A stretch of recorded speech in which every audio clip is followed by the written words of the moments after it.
Hello students, in Module 3 we're going to be talking about astrology and alchemy. As you know, I have been a physicist and astronomer for almost 25 years.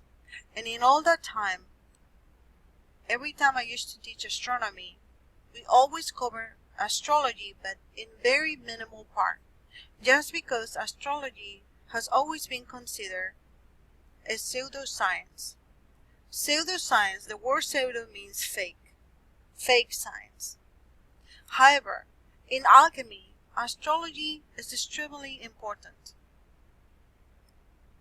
From my point of view, as somebody that has done both astrophysics and has had knowledge of astrology, I can tell you that although astrology might be considered pseudoscience, there is some veracity and authentication in using mathematics, and some astrological events in order to create birth charts, and finding high personalities and timing to collect herbal remedies and other practices that are tied with faiths such as the Wiccan faith or Norse Wiccan faith can also be useful, helpful, and truthful. So right now let's learn a little bit about Module 3 in astrology and alchemy. Astrology is connected with the hermetic philosophy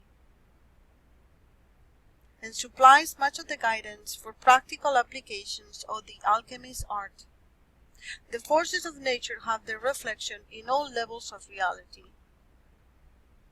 As an alchemist, we always been talking about salt, sulfur, and mercury.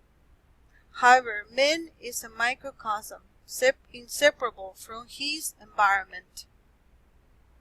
As we know, the sun is the source of light and life in our system.